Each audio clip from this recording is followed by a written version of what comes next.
Bonjour tout le monde et bienvenue à cet épisode BookTube. Donc, si vous êtes ici sur la communauté Vivre à coup de cœur, c'est parce que vous appréciez tout ce qui touche au bien-être et à la santé mentale. Les BookTubes sont une activité qu'on fait ensemble en alternance aux 2 semaines, tous les vendredis, en alternance avec les oracles tubes, où est-ce que je vous partage des lectures inspirantes, des lectures intéressantes pour notre cheminement personnel.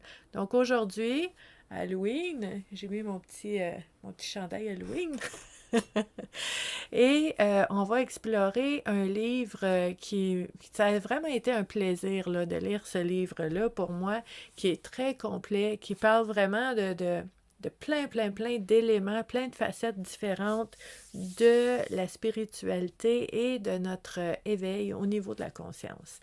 Donc, vraiment, quand je vous dis très complet, très complet, là. Il y a vraiment un chapitre par élément exploré, puis ça fait vraiment le tour, là. Donc, je trouve ça intéressant de vous le partager parce que des fois, on va avoir des livres différents qui vont approfondir un sujet, mais si vous voulez un livre, là, vraiment qui touche à tout puis qui donne une bonne idée de tout ce qui est important et significatif à considérer, vraiment très important comme livre, c'est le livre de Sylvain Potvin qui s'appelle « Le petit guide spirituel d'éveil de conscience ».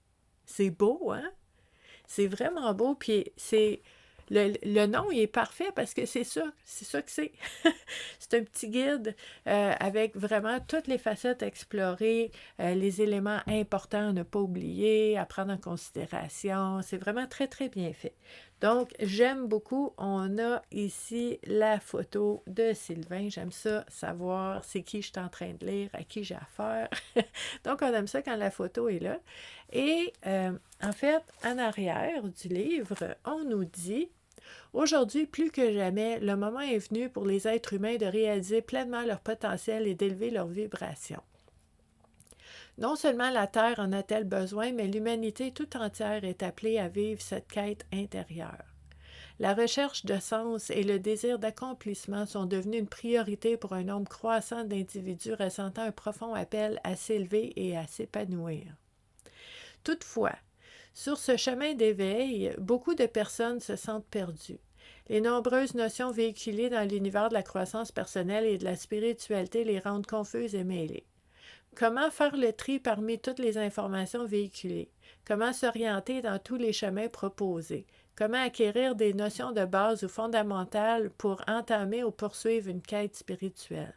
C'est pour répondre à ces questionnements que Sylvain Potvin, éveilleur de conscience, a écrit ce guide d'éveil.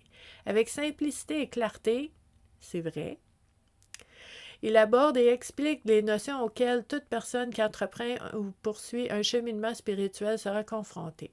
Il en résulte un véritable guide de cheminement, un compagnon de route sur la voie du développement personnel et spirituel qui permet de saisir l'essentiel de multiples sujets primordiaux pour s'orienter dans ce vaste univers des connaissances spirituelles. Un livre qui répondra aux interrogations des lecteurs et qui les guidera dans leur cheminement. Tout ça, c'est vrai. Écoute, moi, j'ai lu le livre, je regarde ce qui est en arrière. Yes, mission accomplie. C'est ça que ce livre-là fait. Donc, vous savez, dans les booktubes, je vous partage des extraits parce que souvent, les gens, avant de s'engager à lire un livre ou même à aller l'acheter, veulent savoir un petit peu qu'est-ce qu'il y a là-dedans. Hein? Parce qu'on est très sollicité à gauche, à droite, partout. On fait attention aussi à nos sous, donc on veut savoir à quoi on a affaire avant d'aller se procurer ce livre-là. C'est pour ça que je vous lis des extraits pour que vous puissiez avoir une idée du vocabulaire, du rythme, de la... Moi, quand je lis, souvent, ça va faire comme une mélodie. C'est comme le rythme de la lecture, comment je me sens pendant que je lis. Donc, le fait de vous lire des extraits, je pense que ça peut aider. Et un élément que j'apprécie beaucoup, c'est pas tous les livres qui ont ça, mais celui-ci-là, on a une table des matières, un sommaire. Ça va aider à savoir de quoi on parle dans ce livre-là, puis de dire est-ce que ça m'intéresse ou pas. Donc, je vous lis certains éléments du sommaire. Donc, on a notre mission, les travailleurs de lumière, notre étoile intérieure, émaner la paix. Les enfants, les êtres de l'ombre, on parle de ça. Les faux êtres de lumière, on parle de ça. Comment se débarrasser des entités négatives, on parle de ça. On parle du taux vibratoire, la confusion due aux êtres de l'ombre, le channeling, la médiumnité, comment faire la différence, les messages des guides de lumière et de l'ombre, impact des êtres de l'ombre sur les êtres humains en quête de réalisation, la discrétion, communiquer directement avec les guides et les anges de lumière, les synchronicités, la réincarnation et le karma, on parle de ça, la fin du karma de nos vies passées, j'ai beaucoup apprécié cette partie-là, et devenir tout ce qui est. Donc, on a vraiment là, très, très, très détaillé comme table des matières. On a l'histoire du 100e singe. J'ai un petit post-it pour ça. On parle des égrégores. On parle de c'est quoi un égrégore, comment créer notre propre égrégore. On aime ça. On parle des attentes, des peurs, des jugements, de la comparaison.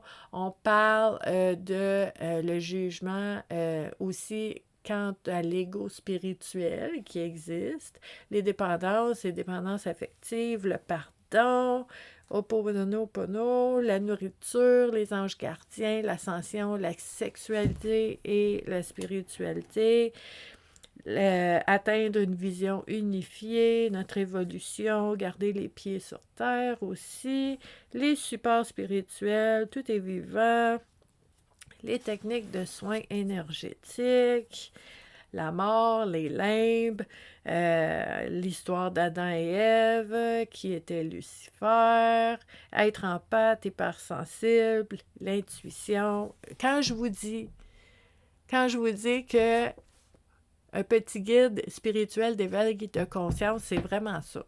Ça parle, puis je vous dirais là, que chaque chapitre a peut-être une page et demie, 2 pages maximum d'informations. Fait que, tu sais, on explore tout, on va droit au but, et moi, la façon que je prendrais ce livre-là, je le prendrais comme le petit guide, la Bible de l'éveil spirituel, l'éveil de la conscience.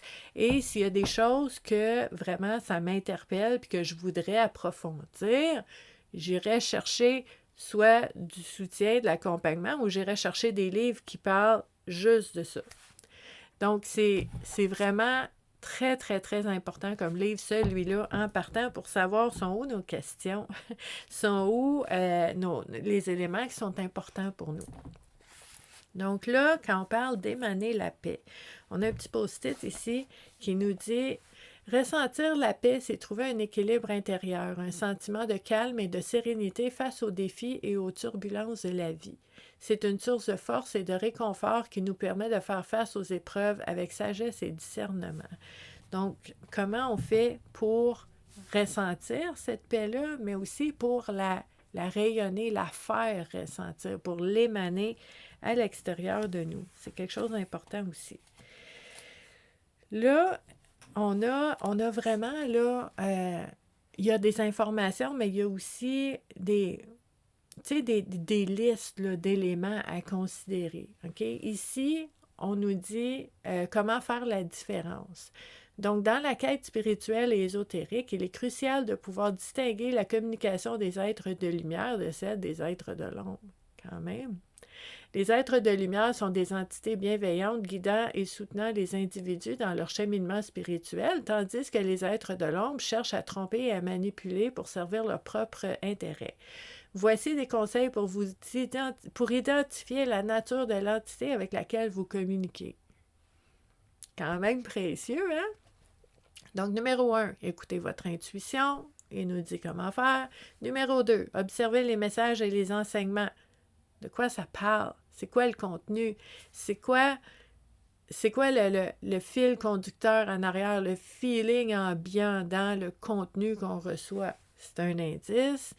Numéro 3, analysez les conséquences de la communication. Est-ce que je me sens mieux? Est-ce que je me sens pire? Est-ce que je suis confuse? Donc, il y a différents éléments à aller voir. Numéro 4, demandez des preuves.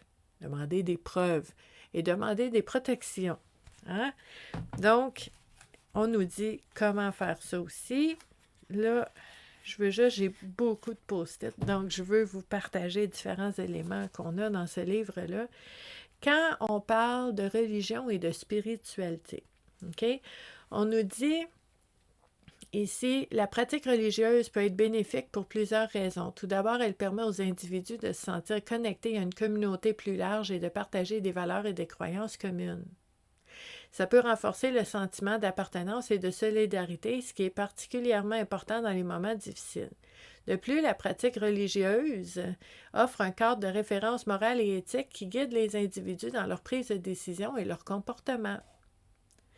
Cependant, la pratique religieuse peut aussi avoir des aspects négatifs. Elle peut parfois être perçue comme une forme de contrôle social où les individus doivent se conformer à certaines normes et règles établies par l'autorité religieuse. Ça peut limiter la liberté individuelle et la capacité de remettre en question les dogmes et les enseignements de la religion. De plus, la pratique religieuse peut parfois être utilisée pour justifier des comportements intolérants ou discriminatoires envers ceux qui ne partagent pas les mêmes croyances. En comparaison, une spiritualité plus personnelle peut offrir une approche plus flexible et individualisée de la recherche de sens et de connexion. Les individus peuvent développer leur propre compréhension de la spiritualité en puisant dans différentes traditions religieuses et philosophiques et en suivant leur propre chemin de croissance et de développement personnel. Cette approche peut favoriser une plus grande autonomie et liberté de pensée ainsi qu'une plus grande ouverture à la diversité et au dialogue interculturel. Vous voyez, il n'y a pas de parti pris, là. Il y a du bon, il y a du moins bon dans les deux. Parce qu'on continue. Cependant, la spiritualité personnelle peut aussi avoir des limites. Sans le soutien d'une communauté religieuse ou d'un cadre plus structuré, les individus peuvent se sentir isolés ou désorientés dans leur recherche de spiritualité. De plus, la spiritualité personnelle peut parfois manquer de la dimension sociale et collective qui caractérise la pratique religieuse, ce qui peut limiter les possibilités de partage, d'échange et d'engagement communautaire. Moi, j'aime beaucoup un auteur qui fait la part des choses, qui est capable de voir, moi j'ai tout le temps comme une image de yin, de yang dans la tête, là, de dire il y a des avantages et des inconvénients à tout, puis qui est capable de les nommer pour nous aider dans notre réflexion. Donc, très intéressant. On nous parle dans ce livre-là de synchronicité. Donc, les synchronicités, c'est coïncidences significatives et mystérieuses qui semblent se produire sans lien de cause à effet apparent, ont un impact profond sur notre cheminement spirituel. Et là, continue. Regardez ce chapitre-là, je vous disais tantôt, 1 page et demie, qui nous parle de synchronicité. Pour nous aider à savoir c'est quoi, si on veut en savoir plus, on va aller lire là-dessus. C'est pour ça que j'aime ce livre-là. Ça touche à tout. J'ai beaucoup aimé le chapitre « La fin du karma de nos vies passées ». Vous voyez, c'est 1 page et quart. Donc, on nous dit ici, le concept du karma des vies passées a longtemps été au cœur de nombreuses croyances philosophiques et religieuses. On croyait que nos actions dans des vies précédentes déterminaient notre destinée dans notre vie maintenant. Mais aujourd'hui, de plus en plus de gens remettent en question cette idée et se tournent vers une nouvelle perspective. Il semble que le karma des vies passées ne soit plus un poids sur nos épaules, mais plutôt un héritage du passé que nous pouvons enfin laisser derrière nous. En prenant conscience de nos actions dans le présent, nous commençons à créer un tout nouveau karma basé sur des choix et des intentions conscientes. Donc, on peut changer notre karma maintenant. C'est intéressant comme pensée. Si vous n'avez jamais exploré cette idée-là, c'est un chapitre qui peut être vraiment intéressant pour vous pour essayer de voir les choses autrement. Je vous ai dit que j'allais vous raconter l'histoire du centième singe qu'on avait dans notre table des matières. Donc, l'histoire du centième singe. La notion du centième singe est une idée fascinante qui provient de l'observation des comportements animaux, en particulier des singes japonais sur l'île de Koshima, et qui a été popularisée dans les années 80 par le livre Le centième singe de Ken Keyes. OK. Donc, l'histoire raconte qu'un groupe de singes a appris à laver ses patates douces dans la mer afin de les rendre plus savoureuses. Les singes, ils ont dit, ça goûte plus bon quand on lave ça dans la mer. Au départ, seuls quelques singes pratiquaient cette nouvelle habitude, mais lorsque le 100e singe a adopté cette pratique, soudainement, tous les singes de l'île ont commencé à laver leurs patates douces, même ceux qui n'avaient jamais été en contact direct avec les premiers singes. Là, on parle du collectif, on parle de l'inconscient collectif. Cette histoire soulève la notion de la conscience collective et de la transmission d'informations à travers une sorte de connaissance inconsciente partagée.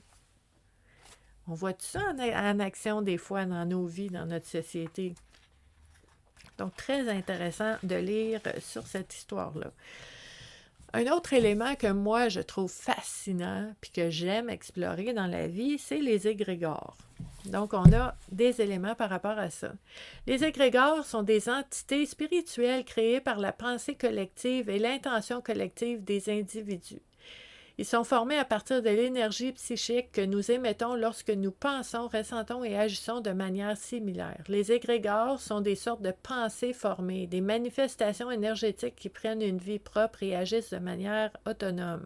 Les égrégores peuvent être positifs ou négatifs, en fonction de leur intention et de leurs actions. Les égrégores positifs sont généralement créés dans le but d'apporter du bien-être, de la positivité et de l'harmonie dans nos vies et dans le monde. Ils peuvent nous inspirer, nous motiver et nous protéger de manière spirituelle. Donc, les égrégores négatifs, c'est d'autres choses. On s'entend? On nous dit ici comment créer nous-mêmes l'égrégore ultime. Puis là, on a 1, 2, 3, 4, 5, des étapes. Okay? Pour créer un égrégore positif et puissant, il est essentiel de suivre certaines étapes et d'appliquer certaines pratiques spirituelles afin d'amplifier son énergie bienfaisante. Voici un guide pour vous aider à créer un égrégore positif et puissant. Numéro 1, clarifiez votre intention. On nous dit comment faire. Numéro 2, rassemblez un groupe de personnes partageant la même intention. Parce qu'un égrégore, c'est ça, c'est plusieurs personnes qui focusent sur la même émotion, la même pensée, la même intention. Puis là, ça donne de la puissance à ça et ça peut se manifester dans le monde autour de nous. Donc, rassembler un groupe de personnes partageant la même intention. On nous dit comment faire. Créer un rituel ou une cérémonie. Donc, pour mettre cette intention-là, puis qu'on puisse focusser dessus, puis avoir aussi des éléments physiques autour de nous, où est-ce qu'on va ancrer cette intention-là. Numéro 4, visualiser et ressentir l'égrégore, nous-mêmes et en gang. Et numéro 5, entretenir et renforcer l'égrégore. Et comment on fait? Je vous dis, dans ce livre-là, c'est magnifique. Puis vous allez trouver, il y a plein de sujets discutés. C'est sûr que moi, je mets des post-it sur ceux qui sont comme « moi, c'est quelque chose qui me passionne. Mais vous allez trouver d'autres éléments qui vraiment vont être très précieux pour vous aussi. On parle d'ego spirituel dans ce livre-là, un autre élément qui est très fascinant pour moi. Donc, le terme d'ego spirituel fait référence à un concept complexe qui désigne la forme de l'identité individuelle basée sur les idées préexistantes et les croyances spirituelles. Contrairement à l'ego conventionnel qui se concentre sur la satisfaction des désirs et l'attachement à l'identité personnelle, l'ego spirituel se concentre sur l'identification aux concepts, aux dogmes ou aux pratiques spirituelles. Puis de dire, moi, je suis plus spirituel que toi. Parce que tu sais, bon, moi j'ai vu des gens, tu sais, qui vont dire... vous savez, moi, je suis intervenante psychosociale depuis 28 ans. J'accompagne les gens dans leur cheminement personnel. Puis j'ai des gens qui sont déjà venus me voir et qui m'ont dit, moi, j'ai complètement supprimé la colère de ma vie parce que j'ai choisi la spiritualité. J'ai choisi la paix, j'ai choisi l'harmonie et j'ai effacé la colère de ma vie et ça fait partie de mes accomplissements dans ma vie spirituelle. On commence avec ça, c'est notre point de départ. C'est correct, il faut commencer à quelque part. Mais éventuellement, dans l'accompagnement, ce qu'on va explorer, c'est que la colère n'est pas effacée.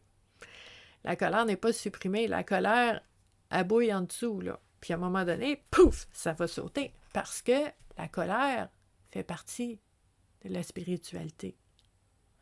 Avez-vous déjà lu, si vous aimez par exemple les anges, puis vous dites, oh moi les anges, tu sais, je parle à mes anges gardiens, les anges sont beaux, les anges sont purs, les anges sont puissants, sont amour, sont lumière. Avez-vous déjà entendu l'expression de la colère divine? Un ange qui est en tabarnouche, là, ça déplace de l'air, puis ça active, là, ça déclenche des affaires. Donc, c'est un exemple. Mais dans l'ego spirituel, de dire « Ah, moi, je suis au-dessus de tout ça, je ne vis pas de colère il te manque une partie. Une partie du tout qui fait de toi une personne spirituelle, parce que la colère a sa raison d'être. Entre autres. Fait que, tu sais, c'est vraiment fascinant de lire ça. On nous parle de garder l'équilibre. L'équilibre entre ces deux mondes est essentiel pour notre épanouissement personnel et notre évolution spirituelle. Trop s'attarder uniquement sur le monde physique et matériel, donc la vie, les deux pieds sur terre, peut nous conduire à un sentiment de vide intérieur, de manque de sens, d'insatisfaction chronique. Tandis que de trop se perdre dans le monde spirituel, la tête dans les airs, bien, sans ancrage dans la vie, les deux pieds sur terre et le concret peut nous éloigner de notre réalité présente, nous empêcher d'agir de manière constructive dans notre vie. Donc, l'équilibre. L'équilibre, être connecté en haut, connecté en bas. Très important. On nous parle des chakras dans ce livre-là. Ensuite, un autre post-it. On nous parle, j'ai beaucoup aimé, Sylvain, la partie Tout est vivant, puis où est-ce que tu parles des pierres. Les pierres, les roches, les cailloux, là. On parle des pierres semi-précieuses. J'en ai plein. J'adore les roches, j'adore les pierres, mais j'adore aussi, j'aime les roches que je vais dessiner dessus. J'aime les roches. Écoute, j'en ai partout.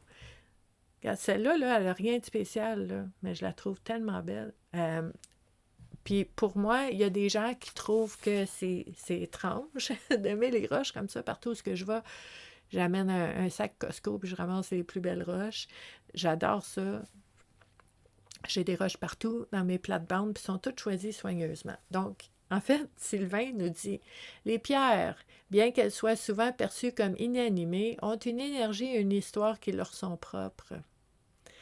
Elles ont été façonnées par des millions, voire des milliards d'années d'évolution géologique, contenant en elles des mémoires anciennes et des énergies subtiles. Les minéraux qui composent les pierres ont des propriétés uniques qui peuvent influencer notre bien-être physique, émotionnel et spirituel. Certaines pierres précieuses sont même utilisées en lithothérapie, oui, pour équilibrer et harmoniser notre énergie vitale.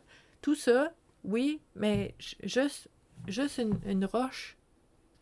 Une roche, là, qui n'est pas lissée, qui n'est pas polie, qui n'est pas belle, là. C'est magnifique aussi.